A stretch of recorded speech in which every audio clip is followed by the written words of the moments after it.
Hey, welcome to accounting. So today's lesson is on merchandising. So merchandising means the recording of sales and the recording of purchases.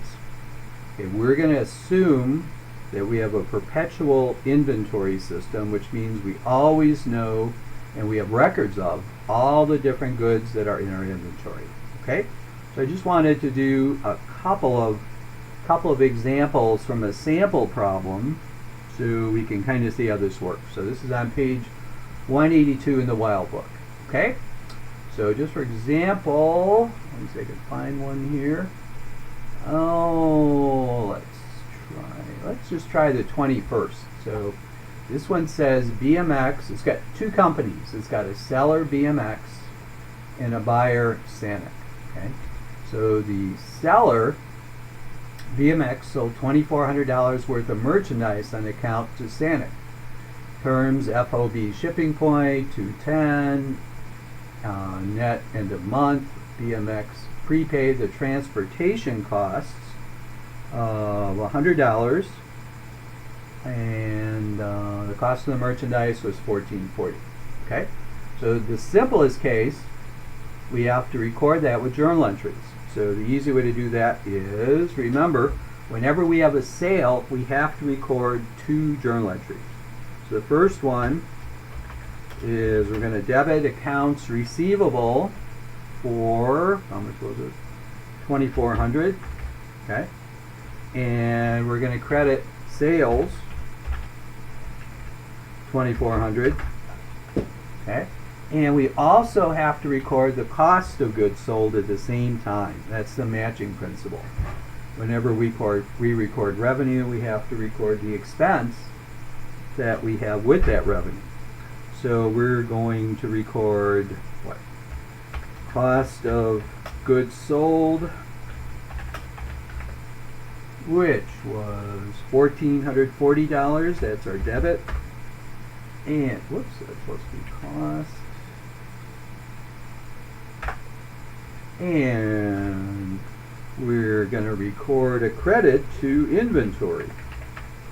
So kind of four things go on whenever we have a sale. We've got revenue, we have an asset receivable, somebody owes us money, and we have to record the cost of the sale, and we record the reduction in our inventory. Okay, if we go back to the problem, we have one other little kicker here we should probably talk about. And that says BMX prepaid the transportation costs. So the terms of the invoice were FOB shipping point, which means that the buyer takes title to the goods as soon as they're shipped, so they're responsible for the transportation or the freight costs. If the terms were FOB destination, then the seller would be responsible for the shipping costs.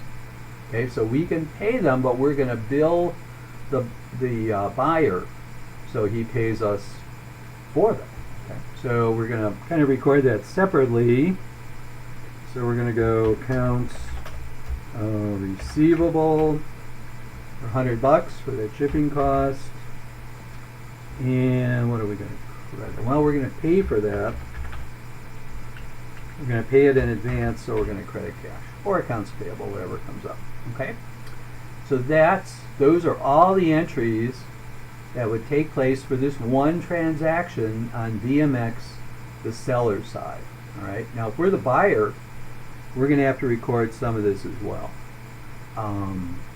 The buyer would record, what would the buyer record? Well, they're going to get some inventory.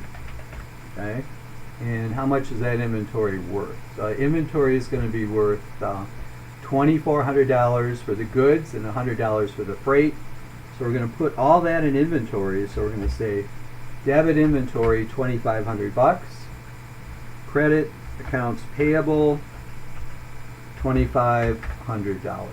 Okay, all right, just a couple of quick notes here. Whenever we have inventory, if we have freight or any other costs at all, insurance, whatever, discounts, everything flows to the inventory account.